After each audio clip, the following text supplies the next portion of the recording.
Hello. नमस्कार प्यारे दोस्त, मैं राहुल पालीवाल आप सभी का स्वागत करता हूँ आपके अपने परिवार रोजगार वेतन के में। उम्मीद है आप सभी स्वस्थ मस्त और बहुत अच्छे होंगे। तो चलिए दोस्त, आज की क्लास को हम शुरू करते हैं बिना किसी देरी के साथ में। अगर सभी साथीगण आप जुड़ चुके हैं तो ठीक है। आज की हमारी जो क्लास होने वाली है प्यारी दोस्त, वो आधारित होने वाली है किसके ऊपर? ठीक है, चलिए बहुत बढ़िया। तो आज हम पढ़ेंगे आनुवंशिकी, लेकिन आनुवंशिकी से पहले भी कुछ थोड़ी बहुत चीजें जो एक सामान्य जानकारी है उसकी आप ले लीजिए।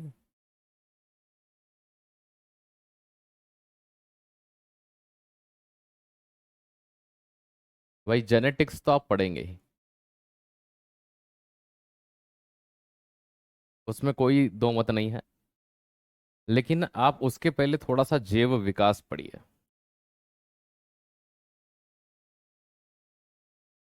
क्या पढ़िए? इवोल्यूशन पढ़िए। क्योंकि इवोल्यूशन में दो तीन प्रिंसिपल हैं, दो तीन सिद्धांत हैं। ये किसने दिए, क्या दिए, क्यों दिए, किस कारण दिए, क्या चीजें हुई, इन सबको हम यहाँ पर देखते हैं। Good morning, नमस्कारम।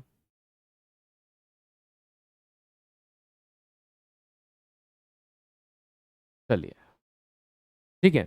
तो आज का सेशन आपका जेनेटिक्स पर होने वाला है और इवोल्यूशन पर होने वाला है। इवोल्यूशन में हम देखेंगे जीवों का विकास कैसे हुआ। आनुवांशिकी में आप क्या पढ़ेंगे? आनुवांशिकी में आप मेंडल, ग्रेगर जॉन मेंडल के बारे में पढ़ेंगे। मेंडल ने कौन कौन से लॉ दिए, नियम दिए, इनके बारे में पढ़ेंगे। ठीक है, उसके बाद में आप ह्यूमन जेनेटिक्स के बारे में पढ़ेंगे, है ना। रिप्रोडक्शन अलग पढ़ेंगे, है ना। ह्यूमन जेनेटिक्स मतलब गुणसूत्र कितने होते हैं, भाई क्या चीजें होती हैं, बस इतना ही पढ़ेंगे, है ना। उसके बाद में आप यहाँ से जेनेटिकल जो डिसीज होती हैं, रोग होती हैं, उनके बारे में पढ़ेंगे। फिर अगले टॉपिक पर हम मानव प्रजनन तंत्र पढ़ेंगे। क्या पढ़ेंगे? प्रजनन तंत्र, ह्यूमन रिप्रोडक्टिव सिस्टम को पढ़ेंगे। तो मानव प्रजनन तंत्र हम अगले में पढ़ेंगे। ठीक है, चलिए। यहां पर आप देख पा रहे हैं जैव विकास। आप देखो, इस टॉपिक को बिना इमेजनरी के नहीं पढ़ा जा सकता। ठीक है, तो यह मत बोलना हैंडेड, फिर मैं सिर्फ ये वर्ड लिखूंगा जीवों का निर्माण हुआ, तो वो समझ में नहीं आएगा। जितना अच्छा इमेजेस से समझ में आ सकता है उतना पॉसिबल नहीं है कि किसी और भाषा में आपको यहाँ समझ में आए। चलिए, सबसे पहली चीज, कोशिका का निर्माण लगभग 3 अरब वर्ष पूर्व हुआ। कब हुआ? 3 अरब साल पहले कोशिका का निर्माण होता है। और जब 3 अरब वर्ष पहली कोशिका सामने आई, है ना, और तभी जीवन की उत्पत्ति हुई होगी। और उसी एक कोशिका से कई प्रकार के अलग अलग जीव बने। जैसे आप यहां पर देखिए, ये कहा जाता है कि भाई जो मानव है इसका पूर्वज कभी ना कभी क्या रहा? बंदर रहा। क्या रहा? बंदर रहा। ये देख लीजिए आप। तो इन बंदर से ही क्या बनी भाई? एक शाखा बंदर की क्या बन गई? मानव बन गई। आज भी आपके मन मस्तिष्क में एक सवाल होता होगा, सर बचे हुए बंदर मानव क्यों नहीं बन पाए? परिवर्तन। ठीक है, बहुत सारे मानव आज तक प्रॉपरली मानव नहीं बन पाए हैं। ठीक है, बात समझ रहे हो आप? तो कहने का तात्पर्य यह है कि यहां पर क्या चीज मायने रखती है? ये चीज मायने रखती है कि जीवों में उत्पन्न विभिन्नताएं जो होती हैं वो उनके विकास का कारण बनती है। भाई पहली बार इस बंदर में इस तरह के लक्षण आए होंगे, तो दूसरे बंदरों ने चिढ़ाया होगा, अरे भाई साहब इसकी तो पूंछ नहीं है, इसका तो ये नहीं है।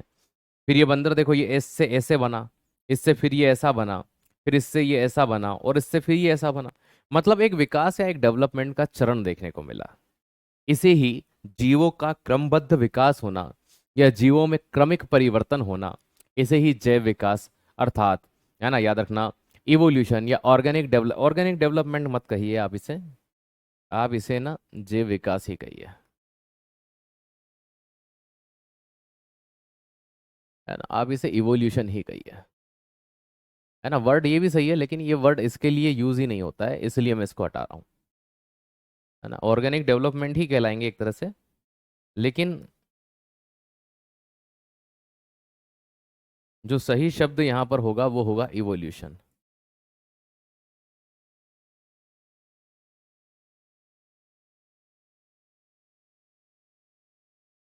ठीक है, क्या होगा? इवोल्यूशन होगा, जैव विकास होगा। चलिए, उद्विकास का सिद्धांत किसने दिया, है ना, थ्योरी ऑफ इवोल्यूशन किसने दी? सबसे पहला सिद्धांत आप यहां पर देखिए, जो सिद्धांत आता है वो उपार्जित लक्षणों की वंशागति का सिद्धांत आता है। ठीक है, एक्वायर्ड कैरेक्टर का प्रिंसिपल आता है यहाँ पर। ठीक है, तो उपार्जित लक्षणों क्या वंशागति का सिद्धांत किसने दिया? उपार्जित लक्षण का मतलब ये होता है, जैसे आप यहाँ इस डायग्राम में देखिए, है ना, आसपास में कोई दूसरे पेड़ नहीं है, इस पेड़ पर पत्तियां बहुत ऊंचाई पर ये यहाँ लग रही है, लेकिन जिराफ की गर्दन यहीं तक आ रही है। अब जिराफ ने लगातार अपनी गर्दन को ऊपर इन पत्तियों को खाने के लिए ऐसा ट्रेंड किया। तो प्यारे दोस्त, यहाँ पर जिराफ की गर्दन धीरे धीरे क्या होती गई? लंबी। अगली स्थिति में जो जिराफ के बच्चे थे उनकी गर्दन ऐसी न होकर के कैसी निकली कि सर ऐसे निकली। तो मतलब लेमार्क का ये कहना था कि जो उपार्जित लक्षण होते हैं वो कहीं से, जीवों के अंदर जो लक्षण नए आते हैं वो कहीं से एक्स्ट्रा नहीं है कि हवा में उड़कर आ गए, वो प्रकृति के डिमांड पर आते हैं, प्राकृतिक तौर पर आते हैं। तो जेबी लेमार्क, जैन बैप्टिस्ट लेमार्क द्वारा, इनकी एक बुक थी, है ना, बुक थी फिलोसॉफिक जूलॉजिक, है ना, याद रखिएगा। अपनी पुस्तक में सबसे पहले क्या दिया गया, है ना, इसे ही लेमार्कवाद कहते हैं। ठीक है, या उपार्जित लक्षणों की वंशागति का सिद्धांत करते हैं, एक्वायर्ड कैरेक्टर का प्रिंसिपल भी इसे कहा जाता है ना। नोट करना है? नहीं भाई, मैं आऊंगा शाम को आपके यहाँ नोट करने, ठीक है ना। अरे भाई, जब पढ़ा रहा हूं तो नोट करना ही है, उसमें कौन सा नहीं करना है ना। मतलब आप ये प्रश्न पूछते हैं, मतलब हमें आपको फिर डाउट होने लगता है, वास्तविकता में सब इंस्पेक्टर में आप एफआईआर लिखोगे कि नहीं लिखोगे? हैं? नहीं नहीं, अपन तो ओरली काम कर लेंगे, कोई दिक्कत थोड़ी है एफआईआर लिखने की। तुमने कह दिया, अपन ने मान लिया, एफआईआर हो गई, चलो। ऐसा थोड़ी होता है बेटा। चलिए, अगर कोई चीज लिख के आए तो बिना काम की तो एक भी नहीं होगी। तो उपार्जित लक्षणों की वंशागति का सिद्धांत किसने दिया? जैन बैप्टिस्ट लेमार्क के द्वारा दिया गया। और प्यारे दोस्त, है ना, यह इनकी एक पुस्तक फिलोसॉफी जूलॉजिकल में देखा गया, तो ये बहुत अच्छा सिद्धांत था। इनका ये कहना था, एक लाइन में कहूं, जिन अंगों का उपयोग, है ना, इनका ये कहना था, है ना,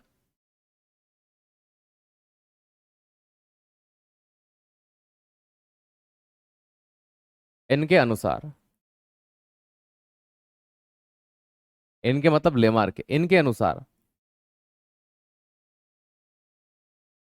जीव जिस अंग का प्रयोग या अंग का उपयोग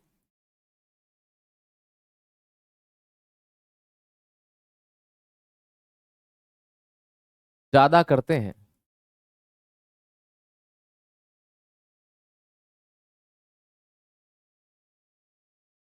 उनका विकास अधिक होता है,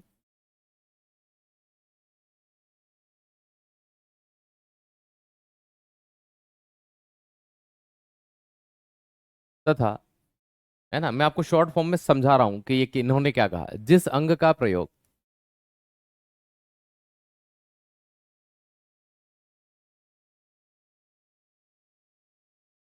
कम करते हैं, जिस अंग का उपयोग क्या करते हैं, कम करते हैं, दोस्त याद रखिएगा,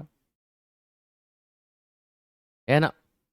बेटा, अगर कोई चीज लिखने की नहीं होगी ना तो वो हम बोल देंगे ये नहीं लिखना है, तो आप हर चीज में कभी ये मत पूछना कि ये लिखना है या नहीं लिखना है। जो नहीं लिखना होगा वो ऑलरेडी हम बोल देंगे आपको कि ये नोट मत करिए, ठीक है। तो जहां नहीं करना होगा वहां बता देंगे, ठीक है। अपने मन में ऐसी जिज्ञासा है कभी मत लाना कि ये ऐसा है ये वैसा है, ठीक है, कभी नहीं। तो इनके अनुसार जीव जिस अंग का उपयोग ज्यादा करते हैं उनका विकास अधिक होता है, तथा जिस अंग का प्रयोग कम करते हैं, है ना, उसका विकास कम होता है, या कभी कभी वो लुप्त भी हो जाते हैं। फॉर द एग्जाम्पल, इंसान जो थे, पहली बार अगर कोई जीव इंसान बना होगा तो उन इंसानों के अंदर ये चीज देखी गई होगी कि भैया उनके अंदर किसी भी प्रकार से, ठीक है, पूंछ का कोई काम नहीं था, तो धीरे धीरे पूंछ गायब हो गई, है ना। जैसे हमारे ये पांव हुआ करते थे कभी, है ना, आप समझो कि जिराफ की गर्दन लंबी हुई है तो इंसानों में भी तो ऐसा कुछ ना कुछ हुआ होगा। ये हमारे कभी क्या हुआ करते थे, पांव हुआ करते थे, है ना, हमारे ये फोर लिम्स हुआ करते थे, अग्रपाद हुआ करते थे, आज ये हाथ है। आज हम दो पांव पे चल पा रहे हैं क्योंकि हमने चलने के लिए भाई साहब इनका यूज किया था। अब यहां देखिए, तो उपार्जित लक्षण का मतलब ये होता है, उपार्जित मतलब अर्जित करना, जैसे कि इस जिराफ ने अर्जित की लंबी गर्दन, जैसे इंसानों ने अर्जित किया दो पांव पर चलना, जैसे इंसानों ने इन पांव को हाथ बनाया। तो ऐसे कई जीवों के अंदर ये चीज देखने को मिलती है, सिर्फ इंसानों के अंदर नहीं, हर जीव के अंदर कुछ न कुछ परिवर्तन रहे होंगे। तो इसे ही कहा जाता है उपार्जित लक्षणों की वंशागति का सिद्धांत। ठीक है, अगर आपको उधर की लाइन समझ में नहीं आए तो मैंने ये आप ही के लिए लिखा है। ठीक है, ताकि आप इस लाइन को पढ़ करके समझ जाओ कि लेमार्क ने क्या सिद्धांत दिया। तो सबसे पहले जैव विकास की जो अवधारणा थी वो लेमार्क ने ही प्रस्तुत की थी। तो सर्वप्रथम ये किसने दिया? तो ये सबसे पहला सिद्धांत था, सर्वप्रथम सिद्धांत था जैव विकास के बारे में, इवोल्यूशन के बारे में। चलिए, इनके बाद बड़े फेमस व्यक्ति आते हैं, उनका नाम है क्या? डार्विन। इन्होंने theory of natural selection, Hindi में जिसे प्राकृतिक चयनवाद कहा जाता है, कभी कभी इसे योग्यतम उत्तरजीविता का भी सिद्धांत कहा जाता है। फॉर द एग्जाम्पल, इस डायग्राम में आप यहां पर देखिए, ये मछली जो है ये लाखों की संख्या में अंडे दे रही है। कितने की संख्या में? लाखों की संख्या में। लेकिन क्या ये लाखों के लाखों अंडे मछलियां बन जाएंगे? ऑब्वियसली बात है, नहीं। इनमें से कुछ ही जिंदा बचेंगे, है ना, जो पूर्ण मछलियां बन पाएंगे। इसी तरह से सांप होता है, वो एक बार में लगभग 100 के आसपास अंडे देने की क्षमता रखता है। ठीक है, तो अगर ऐसी स्थिति में अगर हम बात करते हैं कि वो 100 के आसपास अंडे देता है, तो भाई अगर उसके क्या 100 के 100 अंडे सांप में बदल जाएंगे? नहीं होता। इनका कहने का मतलब ये था कि भैया प्रकृति उसी का चयन करती है जो अपनी योग्यता का परिचय देता है। डार्विनवाद, प्रकृति वैज्ञानिक थे चार्ल्स डार्विन। क्या नाम था इनका? चार्ल्स रॉबर्ट डार्विन इनका पूरा नाम है। तो ये चार्ल्स रॉबर्ट डार्विन जो है, ठीक है, ये अपनी पुस्तक ओरिजिन ऑफ स्पीसीज, इस पुस्तक के अंदर सबसे पहले क्या देते हैं? थ्योरी ऑफ इवोल्यूशन, जिसे हम मुख्य रूप से नेचुरल सिलेक्शन या प्राकृतिक चयनवाद कहते हैं। ये कहते हैं कि भैया इसी सिद्धांत को क्या कहा जाता है? योग्यतम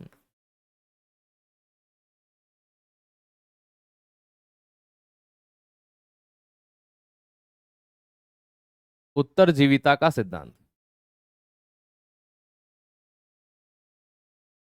ठीक है, सर्वाइवल ऑफ फिटेस्ट भी कहा जाता है, योग्यतम उत्तरजीविता। सर मतलब जैसे आपने दो पौधे एक जगह पर लगा दिए, नीम के, एक पौधा ये लगा दिया, एक पौधा ये लगा दिया। ठीक है, छोटे छोटे पौधे लगाए, लेकिन ये सभी के सभी बड़े पेड़ दोनों एक साथ नहीं बन सकते। क्यों नहीं बन सकते? ये इसलिए एक साथ दोनों नहीं बन सकते क्योंकि भाई इन दोनों में से कोई एक उस जगह पर सरवाइव कर पाएगा, तो वही सरवाइव कर पाएगा जो अपनी योग्यता का परिचय देगा, या फिर प्रकृति जिसका चयन करेगी। और प्रकृति उसी का चयन करती है जो अपनी योग्यता का, जैसे आप एग्जाम में फॉर्म आए भैया 5 लाख 10 लाख, लेकिन पद तो जो थे वो 5,000 10,000 पद थे। तो क्या 10,000 की जगह 5 लाख को भर्ती दी जा सकती है? नहीं सर। तो फिर क्या होता है? कंपटीशन। जो अपनी योग्यता का परिचय देगा नौकरी उसे रखेगी, अदरवाइज नहीं रखेगी। कि हाँ सर, एज इट इज यहां भी होता है। तो डार्विनवाद की बात करते हैं तो ब्रिटिश प्रकृति विज्ञानी चार्ल्स डार्विन ने अपनी पुस्तक ओरिजिन ऑफ स्पीसीज में उद्विकास या फिर थ्योरी ऑफ इवोल्यूशन को प्रतिपादित किया। सीधा सा प्रश्न आता है, नेचुरल सिलेक्शन की थ्योरी किसने दी? प्रकृति किसी का चयन करेगी, ये सिद्धांत किसके द्वारा दिया गया? तो ये रॉबर्ट डार्विन के द्वारा दिया गया। याद रखिएगा, ये चार्ल्स रॉबर्ट डार्विन इनका पूरा नाम था। ठीक है, बीगल नामक जहाज से पूरे वर्ल्ड की यात्रा पर निकले। फिर एक साइंटिस्ट आए, वो कहते हैं नहीं नहीं नहीं, ऐसा नहीं हुआ सर। तो फिर कैसा हुआ? ऐसा नहीं हुआ। हुगो डे व्रिज ने दिया उत्परिवर्तन सिद्धांत, जिसे हम कहते हैं म्यूटेशन थ्योरी। क्या कहते हैं? म्यूटेशन थ्योरी, या इसे ही कहते हैं हुगो डी व्रिज का उत्परिवर्तन सिद्धांत। तो ये दो प्रिंसिपल यहां से निकल करके सामने आने लगे। एक आया भैया, भाई कहने लगे उत्परिवर्तन का, है ना। उत्परिवर्तन क्या होता है? ये इनका ये कहना था, ठीक है, कि जैसे मान लीजिए कोई बंदर था और अचानक से उस बंदर में परिवर्तन हुए और वो एक मानव बन गया, है ना। तो कोई ऐसे जीन में बदलाव हुए, कुछ ऐसे परिवर्तन हुए होंगे। तो इनका कहना था कि नए जीव की उत्पत्ति पुराने जीव में हुए अचानक परिवर्तन से होती है। मतलब कुछ तो डीएनए वगैरह में बदलाव हुआ होगा, ऐसा तो हो ही नहीं सकता कि डीएनए में बदलाव नहीं हुआ हो।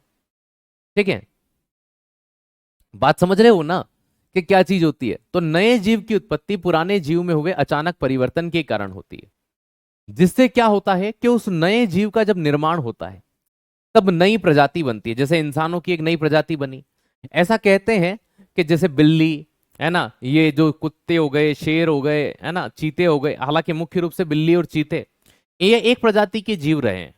मतलब इनका पूर्वज कभी ना कभी कोई एक रहा होगा, है ना। तो ये चीजें निकल कर, दुनिया में कितनी प्रजाति की गायें होती हैं, उन गायों का पूर्वज एक रहा होगा। तो इनके एक ही पूर्वज होने का भी कारण यह है कि भैया इनमें अचानक से परिवर्तन हुए होंगे। यह हुगो डी व्रिज का मानना था कि ये परिवर्तन क्या हुए होंगे, अचानक से कोई परिवर्तन हुआ होगा ऐसा, है ना, कि जिसके कारण वो सरवाइव नहीं कर पा रहे होंगे, इसलिए परिवर्तन हुए होंगे और वो जी गए होंगे। चलिए,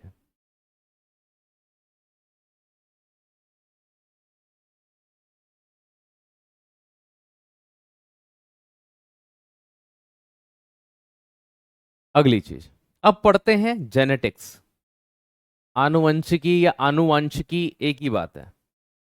जेनेटिक्स की बात करते हैं तो यहां पर ग्रेगर जॉन मेंडल एक नाम आपको दिखाई दे रहा है, दिखाई दे रहा है ना।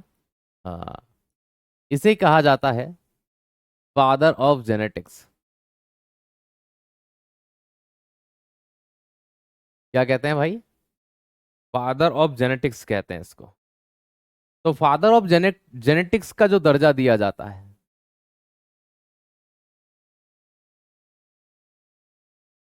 ठीक है, फादर ऑफ जेनेटिक्स का जो दर्जा दिया जाता है वो ग्रेगर जॉन मेंडल को दिया जाता है। ये जो फोटो आपको दिखाई दे रहा है, ये व्यक्ति ग्रेगर जॉन मेंडल है, फादर ऑफ जेनेटिक्स। मैं यहाँ हिंदी में लिख देता हूं इनका नाम,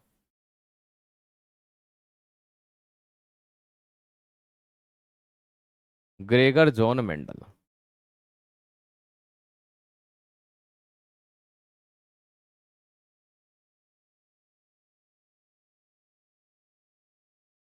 आनुवंशिकी के जनक हैं, लेकिन इन्हें भी नहीं पता था कि ये आगे चल करके आनुवंशिकी के जनक कहलाएंगे, फादर ऑफ जेनेटिक्स कहलाएंगे। इन्हें खुद भी नहीं पता था। क्यों नहीं पता था? क्योंकि इन्हें फादर ऑफ जेनेटिक्स इनकी मृत्यु के 35 साल बाद मान्यता दी जाती है कि फादर ऑफ जेनेटिक्स है। कि सर फिर इन्होंने ऐसे कैसे कर दिया? देखो, ये थे गणितज्ञ। क्या थे? गणितज्ञ थे, मैथमेटिशियन थे। अब मैथमेटिशियन बायोलॉजी के अंदर कैलकुलेशन कर रहा है।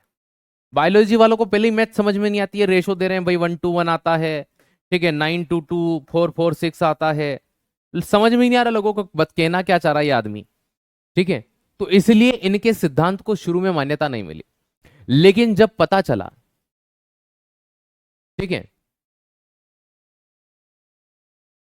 आपका सिलेबस पूरा हो जाएगा तो प्रैक्टिस सेट, भाई साइंस का वेटेज आपके इसमें आता है, लेकिन है ना, अभी आपके प्रैक्टिस सेट सोचिए, आपके आपकी एग्जाम अप्रैल में है,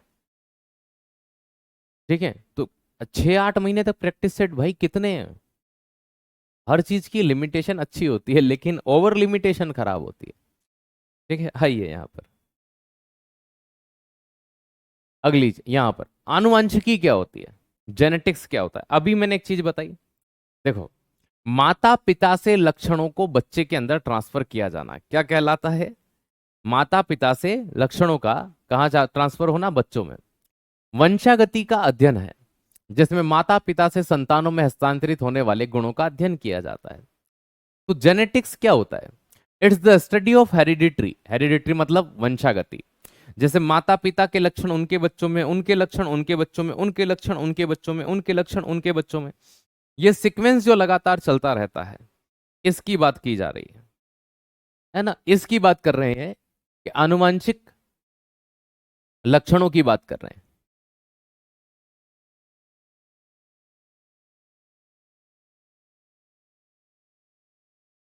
चलिए भैया, आप जयपुर कभी आओ, बहुत बार आया हूं मैं जयपुर भाई, बहुत बार आया हूँ, मोर देन, अभी पिछले 3 सालों में ही मैं कम से कम 7 से 8 बार जयपुर आया हूँ।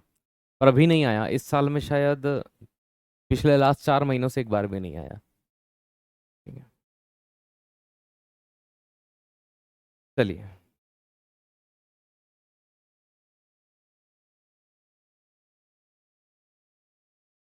Very good. Gregor John Mendel जो थे, ये सबसे पहले जो जानकारी हमें प्रदान की थी वो इन्हीं ने तो की थी, ग्रेगर जॉन मेंडल ने। तो ऑस्ट्रिया के रहने वाले थे, इसी व्यक्ति ने सबसे पहले हमें बताया था। क्या बताया? मेंडल के अनुसार ऐसे लक्षण जो पीढ़ी दर पीढ़ी संचरित होते हैं, ठीक है, दिस कैरेक्टरिस्टिक्स बाय, है ना, याद रखिएगा, this characteristics by separated to generation by generation also known as hereditary character. यही लाइन यहां पर नीचे लिखी हुई। मतलब कुल मिलाकर के ग्रेगर जॉन मेंडल ने ये चीज बताई, ठीक है भैया, कि ऐसे लक्षण जो पीढ़ी दर पीढ़ी आगे बढ़ते हैं उन्हें क्या कहा जाता है? हेरिडिटरी कैरेक्टर्स कहा जाता है। तो it is the study of hereditary which studies the, याद रखना, ट्रेट दैट आर, है ना, passed one from parent to. ठीक है भाई, अगर बात की जाए तो माता पिता के लक्षण बच्चे के अंदर जाते हैं। ठीक है, माता पिता के लक्षण किस में जाते हैं भैया? ये ग्रेगर जॉन मेंडल है, इन्होंने मटर के पौधे के लक्षण लिए थे, हम आगे पढ़ेंगे। तो ये पैसे से गणितज्ञ थे, ऑस्ट्रिया के निवासी से, है ना। इनके बारे में अगर जाने तो भाई साहब ये चर्च के फादर थे, है ना। जैसे मंदिर में पुजारी होता है वैसे चर्च के पुजारी थे।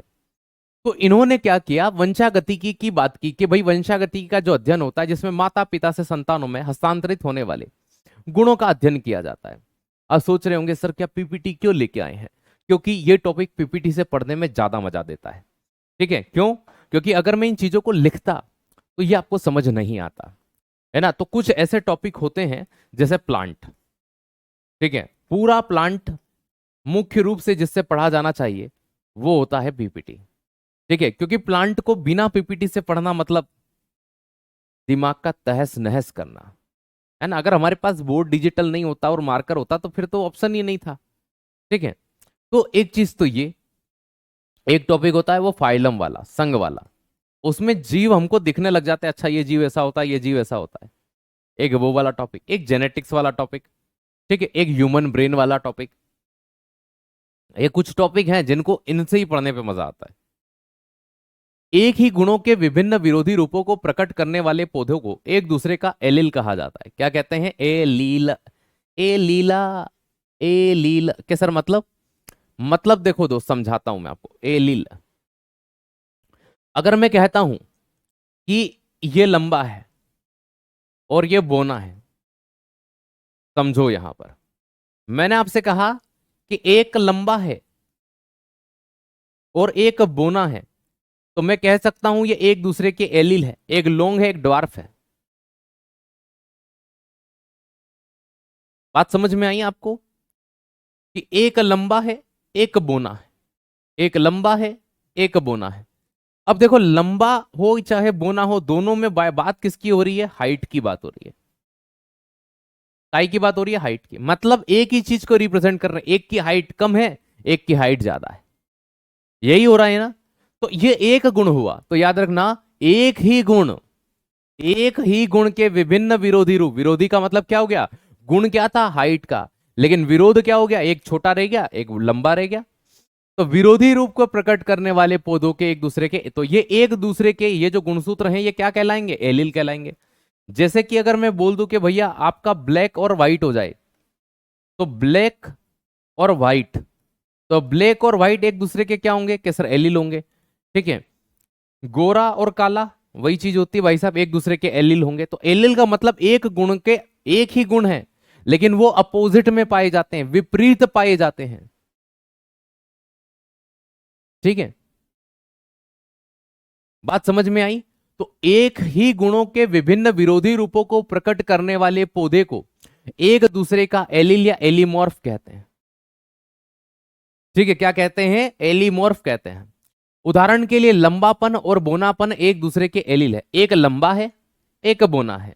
एक लंबा है, एक बोना है। एक लंबा है, एक बोना है।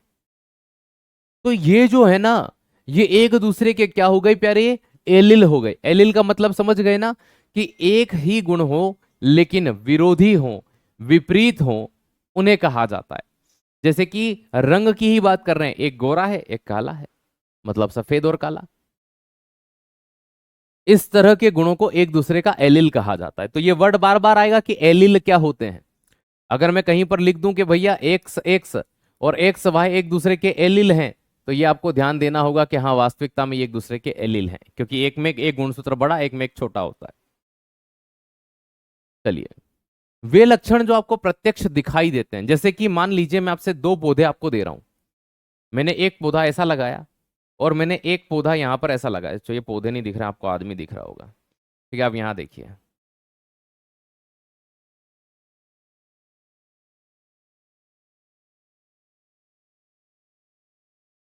अब हमको एक बात बताइए, ये दो प्लांट आपको यहां पर विजिबल हो रहे होंगे अच्छे से।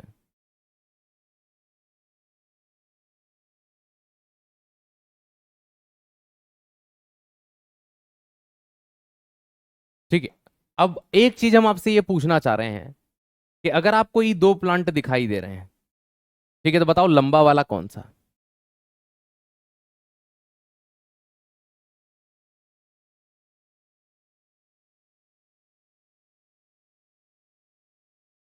बताओ लंबा वाला कौन सा? बताओ छोटा वाला कौन सा, ए वाला लंबा है या बी वाला लंबा है? पौधा नंबर ए बड़ा है या पौधा नंबर बी बड़ा है? ठीक है, बताओ देखकर। दूसरी चीज,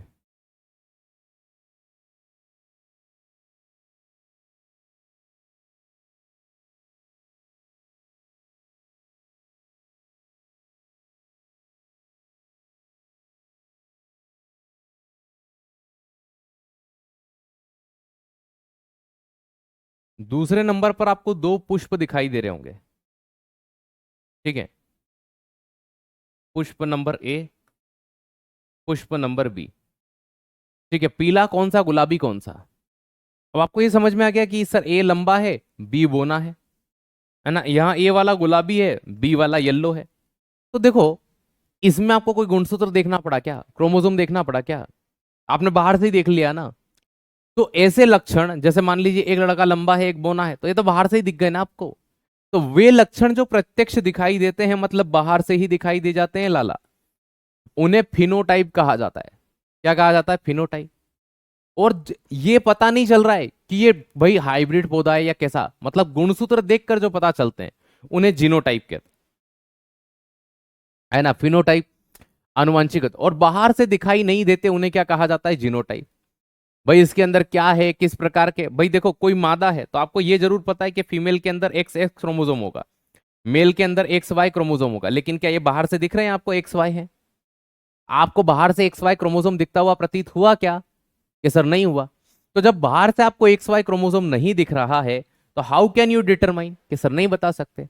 चलिए मैं आपको एक एग्जांपल और देता हूं। जैसे आप ये देखिए, हम क्या करते हैं, हम एक शुद्ध लंबे पौधे का क्रॉस एक बोने पौधे के साथ करवाते हैं, ठीक है। तो हम दो पौधे ले रहे हैं, एक हमने लिया बोना,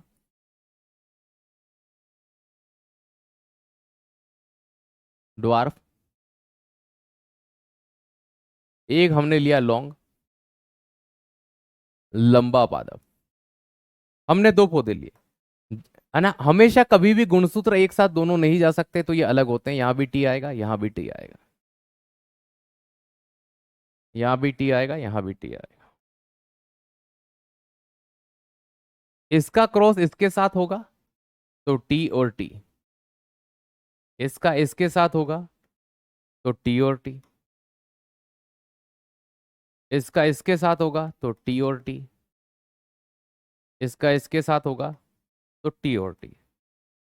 ये जो आपको यहां पर दिखाई दी है नंबर एक, नंबर दो, नंबर तीन और नंबर चार, ये चारों के चारों, ये सभी लंबे पौधे हैं, ये सभी लॉन्ग है। तो सर इस वाले लंबे में और इस वाले लंबे में क्या अंतर है? जब एक गुणसूत्र बड़े का और एक छोटे का होता है, इन्हें हम हाइब्रिड कहते हैं। इन्हें हम क्या कहते हैं? हाइब्रिड कहते हैं, संकर कहते हैं। आप किसान पुत्र हैं, आपने देखा होगा आपके पिता अक्सर हाइब्रिड बीज लेकर आते हैं। क्या लेकर आते हैं? हाइब्रिड बीज लेकर आते हैं, है ना। तो ये उस तरह के गुणसूत्र होते हैं। क्या ये हमें देखने पर पता चल रहे हैं? अगर हम इन दोनों पौधों को लगाएं, ये प्योर लंबा है ना, याद रखना, ये प्योर लॉन्ग है, शुद्ध लंबा है, ठीक है, देसी है ये हाइब्रिड नहीं है। अब इन दोनों पौधों को अगर मैंने लगा दिया इस तरह से, और मैंने आपसे पूछा कि बताओ यार,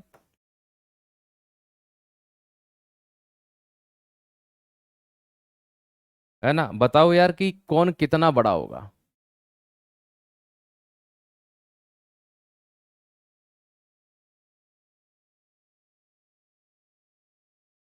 है ना। अब इनमें से मैंने आपसे ये पूछ लिया कि बताओ इनकी,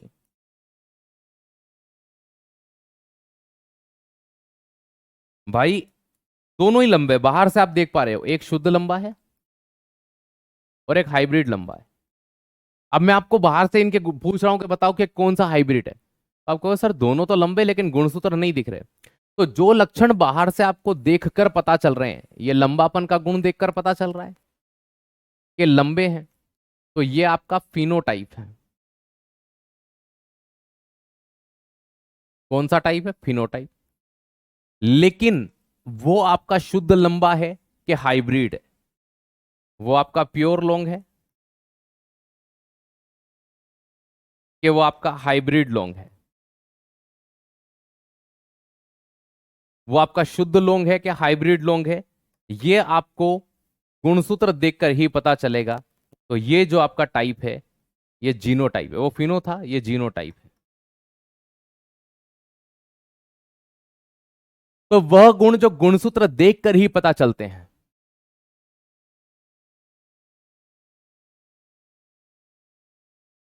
ठीक है? तो दोस्त याद रखिएगा, वह गुण जो गुणसूत्र देखकर पता चलते हैं उन्हें जीनोटाइप कहा जाता है। और वह गुण जिन्हें हम देखकर बता सकते हैं उन्हें फिनोटाइप कहा जाता है। तो यही चीज आप यहां पर पढ़े थे। वे लक्षण जो प्रत्यक्ष दिखाई देते हैं उन्हें फिनोटाइप, है ना, आनुवंशिक होते हैं, और बाहर से दिखाई नहीं देते हैं उन्हें जीनोटाइप कहते हैं। तो वही सीधी सी बात है कि जीनोटाइप और फिनोटाइप आप दोनों समझ गए होंगे। मैंने दो तीन एग्जाम्पल आपको यहां भी दिए, मैंने एग्जाम्पल आपको यहां भी दिए, तो यहां तक चीजें आपकी क्लियर हो जानी चाहिए। ठीक है?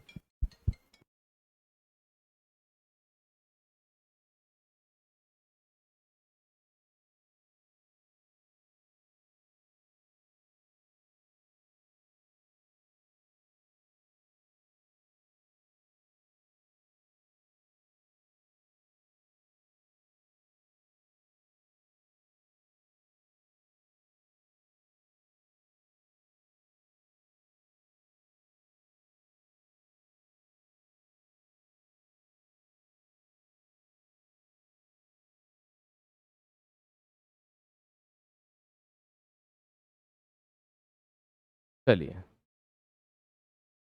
चलिए, है ना, हाइब्रिड के कोई नुकसान वैसे तो नहीं है। ठीक है? जेनेटिक मॉडिफाइड फसलों के नुकसान है, हाइब्रिड फसलों के नुकसान नहीं है। हाइब्रिड तो हम बोते ही हैं यार, इन्हीं से तो उत्पादन बढ़ा है आज। चलिए,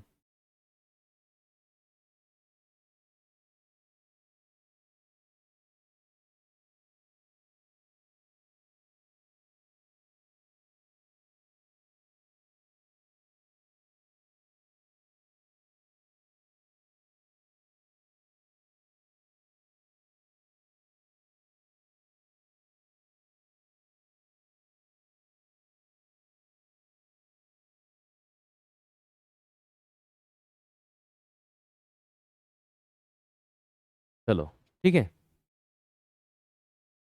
नेक्स्ट। फिर आते हैं मेंडल के नियम। सर मेंडल ने नियम दिए थे? हाँ बिल्कुल दिए थे।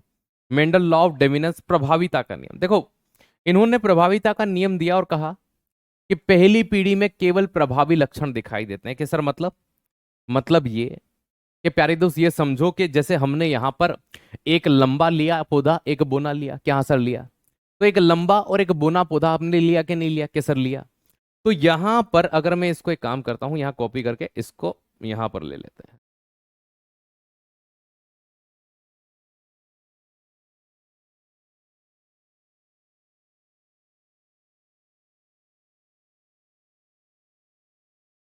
देखो, अब यहां पर दो लक्षण थे। ठीक है? एक कौन सा वाला? कि सर लंबेपन वाला, और एक था बोनेपन वाला। एक लंबा पौधा, एक बोना पौधा। यहां पर देखोगे तो चार आपको ये F1 जनरेशन में ये चार प्राप्त हुए। कितने प्राप्त हुए? ये F1 जनरेशन में चार प्राप्त हुए। अब ये जो चार हमें F1 जनरेशन में प्राप्त हुए, ये चारों के चारों की अगर बात करें, है ना, इन चारों की अगर बात करें F1 जनरेशन की, ठीक है, तो ये सारे के सारे क्या हैं? तो भैया लंबे हैं।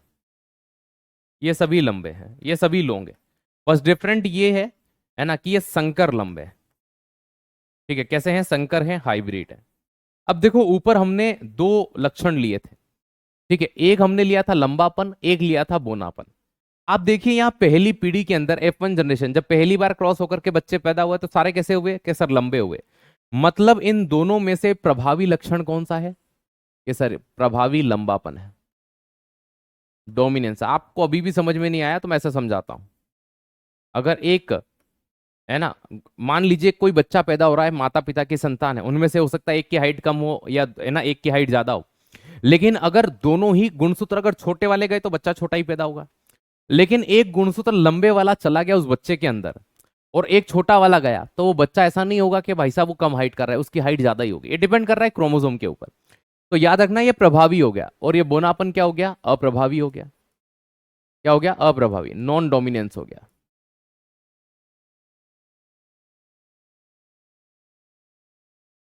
तो वो आपका डोमिनेंस था, ये नॉन डोमिनेंस है। कि सर ऐसे प्रभावी लक्षण और कौन कौन से हो सकते हैं, देखिए। तो पहली पीढ़ी में केवल प्रभावी लक्षण ही दिखाई देते हैं। तो प्रभावी लक्षणों में आप थोड़ा सा और किसे ध्यान रख सकते हैं यहां पर, ठीक है। फॉर द एग्जाम्पल दो तीन उदाहरण दे देता हूं ताकि आपको समझ में आ जाए। पहले पे लंबापन ले सकते हो, ठीक है। फिर काले और सफेद में काला कलर ले सकते हो। फिर प्लेन बाल और घुंघराले बाल में आपके घुंघराले बाल जो होंगे, करली हेयर। सामान्य बाल और घुंघराले बाल, उनमें घुंघराले बाल प्रभावी होते हैं। काले और सफेद के अंदर काला कलर प्रभावित होगा। लंबे और बोने के अंदर बोनापन प्रभावी होगा। मतलब आप लंबे और बोने का क्रॉस कराओगे, पहली पीढ़ी में सारे लंबे पैदा होंगे। आप काले और गोरे का क्रॉस कराओगे, पहली पीढ़ी में सारे काले होंगे। घुंघराले बाल वाले और सामान्य बाल वाले व्यक्ति का क्रॉस कराओगे, पहली जनरेशन वाले सभी बच्चों के बाल घुंघराले होंगे। चलिए, चलिए,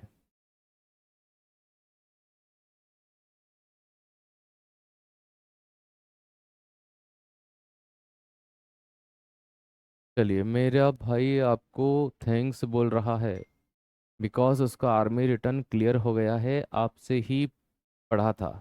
चलिए पूजा जी, आपके घर में सभी को बहुत बहुत शुभकामनाएं। चलिए, ठीक है।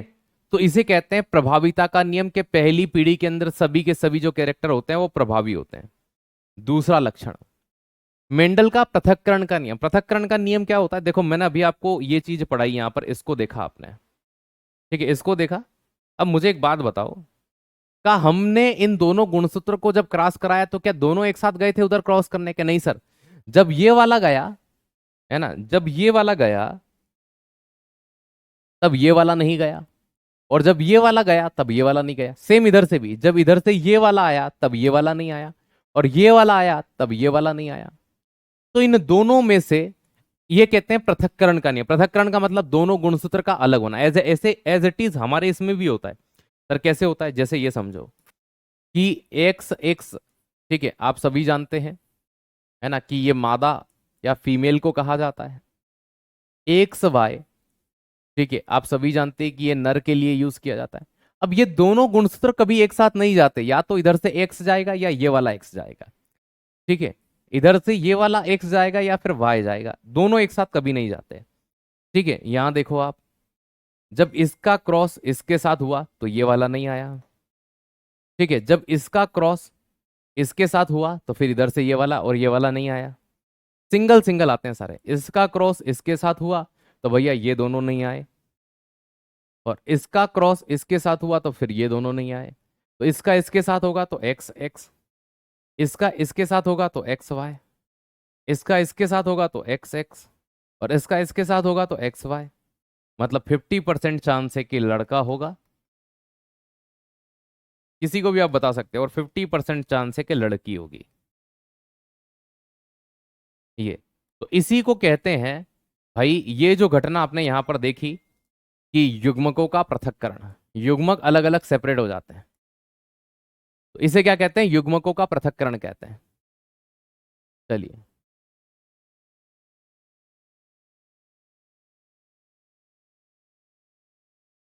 माँ बाप लंबे हो और बच्चे कम हाइट के हो सकते हैं बेटा, ये माँ बाप के ऊपर, ये गुणसूत्र पे डिपेंड करता है। पिता की तरफ से भी बोना ही गुणसूत्र आया और मम्मी की तरफ से भी बोना ही गुणसूत्र आया, तो याद रखिएगा बच्चे की हालत किसी भी कंडीशन में बढ़ ही नहीं सकती, क्योंकि गुणसूत्र में ही बोनापन है।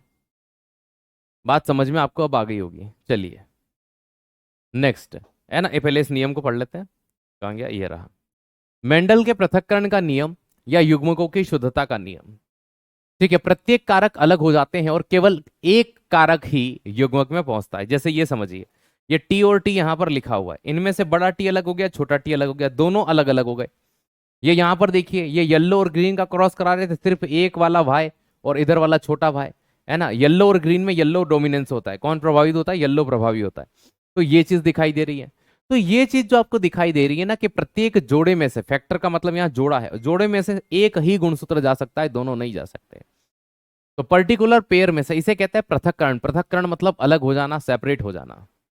ठीक है।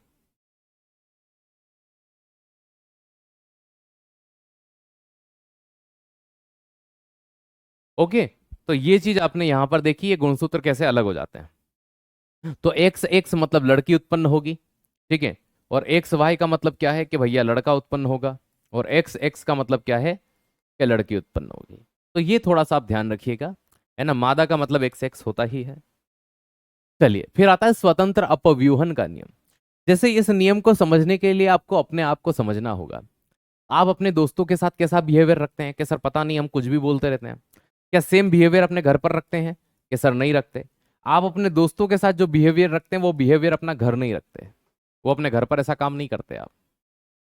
ठीक है। तो जो बिहेवियर आप कहाँ पर रखते हैं दोस्त, याद रखिएगा, जो बिहेवियर आप कहाँ रखते हैं, जो बिहेवियर आप कहाँ पर रखते हैं प्यारे दोस्त, याद रखिएगा। ठीक है। जो बिहेवियर आप कहाँ रखते हैं अपने दोस्तों के साथ, वो बिहेवियर कभी आप अपने घर पर नहीं रखते, वो व्यवहार नहीं रखते। अब यहां देखिए, जैसे कि एक हाइब्रिड लंबा है। ठीक है, इसका दूसरे हाइब्रिड लंबे के साथ अगर मैं क्रॉस करवाऊं, ये कौन से लौंग है भाई। ठीक है, आप कहोगे सर ये हाइब्रिड लौंग है, ये संकर लंबे हैं। अब जब इनके गुणसूत्र अलग होते हैं, टी और टी, इसके भी गुणसूत्र अलग होंगे, टी और टी। क्योंकि पहला नियम क्या कहता है, पृथक्करण। वही पहला नियम क्या कहता है, दूसरा वाला पृथक्करण का नियम, है ना भाई, पृथक्करण होगा। अब ये जो स्वतंत्र अपव्यूहन का नियम है, ये नियम हमें ये कहता है कि ये लंबा और ये बोना, ये भले एक साथ थे तो इस पौधे में लंबेपन के गुण थे, ये हाइब्रिड लॉन्ग था। लेकिन जब ये अलग होंगे तो इस बोने के अपने गुण होंगे, मतलब ये बोनेपन के ही गुण रखेगा। मतलब जब ये वाला, है ना, ये वाला किसके साथ क्रॉस करेगा, ये वाला इधर क्रॉस करेगा यहां पर, तो यहां टी और टी आएगा, है ना। और जब फिर दोस्त याद रखिएगा, ये वाला इसके साथ क्रॉस करेगा, तो फिर टी और टी आएगा। फिर जब ये वाला इसके साथ क्रॉस करेगा, तो टी और टी आएगा। ये वाला इसके साथ क्रॉस करेगा, तो टी और टी आएगा। स्वतंत्र अपव्यूहन का नियम ये कहता है कि भाई जब भी कोई अलग होकर के जाता है, वो अपने ही गुण लेकर जाता है, किसी और के नहीं। तो जब आप अपने दोस्त से अलग होते हो, तो दोस्तों के गुण अपने अंदर नहीं लेते हो, घर जाकर के आप घर के ही गुणों में ढल जाते हो। अब यहां देखिए, ये लंबा था तो ये लंबेपन के गुण लेकर के आया, तो ये शुद्ध लंबा पैदा हुआ। क्या हुआ, शुद्ध लंबा। ये दो आपके कौन से लंबे हुए, हाइब्रिड लॉन्ग हुए, संकर लंबे हुए। कैसे हुए, संकर लंबे। और ये आपका क्या हो गया, शुद्ध बोना हो गया। ठीक है, ये प्योर ड्वार्फ हो गया। अब जब आप यहां पर देखते हो, अगर इस पूरी चीज को आपने देखा, तो मैं पूछूंगा बताओ इसका जीनोटाइप क्या है। जीनोटाइप मतलब ऐसे लक्षण जो आप गुणसूत्र देखकर बताते हो। तो आप क्या कहोगे, सर जीनोटाइप का अनुपात 1:1 है। क्या सर 1:1 कैसे हो गया, 1:1 ऐसे हो गया कि एक आपका यहां पर देखो शुद्ध लंबा है, दो आपके यहां पर हाइब्रिड लंबे हैं, और एक आपका यहां पर शुद्ध बोना है, ये गुणसूत्र से। और अगर यही फिनोटाइप का अनुपात अगर मैंने पूछा होता कि फिनोटाइप का अनुपात क्या होगा, तो भाई आप ये भी लंबा है और ये भी लंबे हैं, तो लंबे लंबे, क्योंकि गुणसूत्र तो दिखते नहीं है फिनोटाइप में, बाहर से देखकर पता चलता है। और एक की हाइट नहीं बढ़ती, तो एक की हाइट नहीं बढ़ती, तो फिनोटाइप क्या हो जाता, 3:1। जीनोटाइप क्या हो जाता, 1:1। ये इस तरह से देखा जाता है।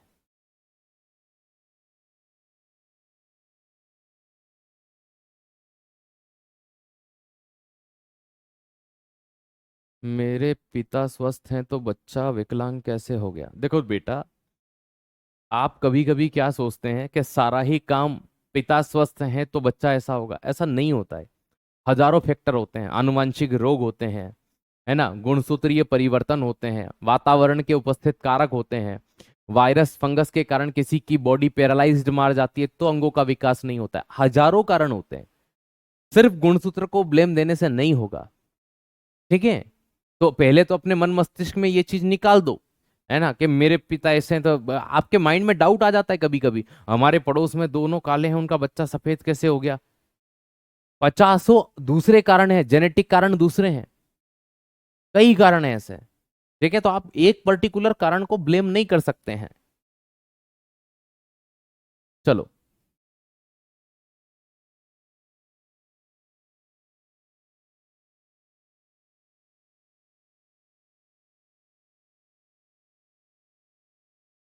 वेरी गुड, समझदार हो गए हो।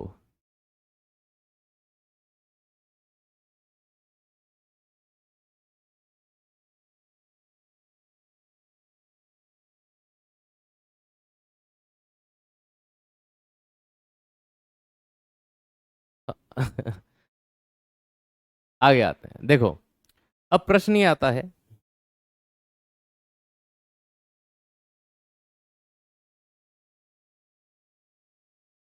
ग्रेगर जॉन मेंडल,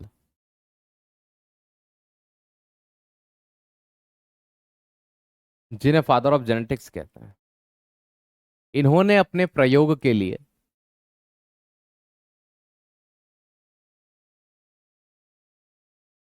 प्रैक्टिकल के लिए किसका चुनाव किया? तो गार्डन मटर का।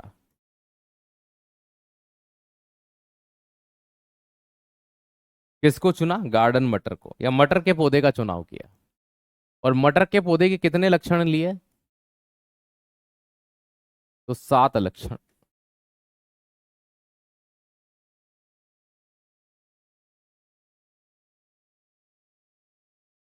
7 कैरेक्टरिस्टिक्स को लिया, 7 लक्षणों का चुनाव किया इन्होंने, अपने प्रयोग के लिए गार्डन मटर का उपयोग किया और 7 लक्षण लिए। 7 लक्षण, है ना, कितने लक्षण लिए पेपर में ये आता है, और किस पौधे का उपयोग किया?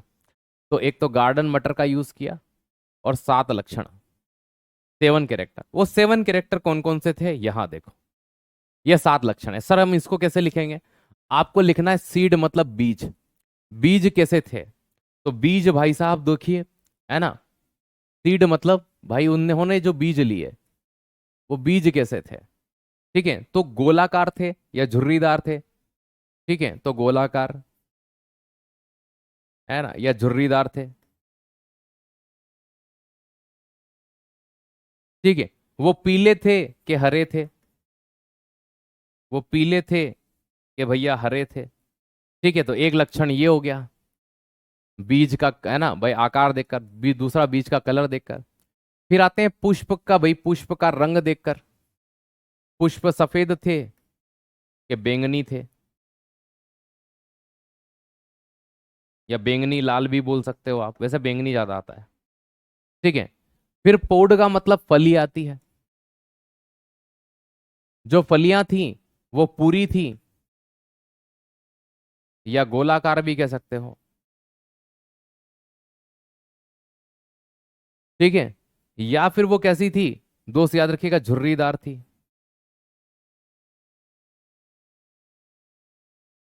कैसी थी? झुर्रीदार थी। फिर अगले पॉइंट की बात करते हैं, जो फलियां थी भैया वो पीले रंग की थी कि वो हरे कलर की थी? ठीक है, तो अभी आपने ये 2 पढ़ा, ये नंबर 3 पढ़ा, ये चौथा कैरेक्टर पढ़ा, ये 5वां कैरेक्टर पढ़ा। ठीक है, अब आप यहां पर छठा कैरेक्टर पढ़ेंगे, और फिर 7वां कैरेक्टर पढ़ेंगे। स्टेम का मतलब होता है तना। ठीक है, अब इसमें एक होता है पोजीशन, पत कहां पर लगती है। तो पुष्प कहां लगते हैं? एक्सियल मतलब अक्ष पर। ठीक है, और टर्मिनल, टर्मिनल का मतलब ये होता है जो मेन हिस्सा होता है ना उसका, सबसे आगे वाला, उस पर ही जाकर वो लगता है, और कहीं नहीं लगता। एक्सियल मतलब अक्ष, मतलब जैसे मान लीजिए डंठल है, तो यहां पे लग गया, यहां लग गया, यहां लग गया। लेकिन टर्मिनल में क्या होता है, जैसे ये हिस्सा है तो सबसे ऊपर ये यहीं पर लगेगा। तो ये पुष्प कहाँ लगते थे उसके बेसिस पर, 7वें में पौधा लंबा था कि बोना था उसके बेसिस पर। तो ये 7 लक्षण लिए थे।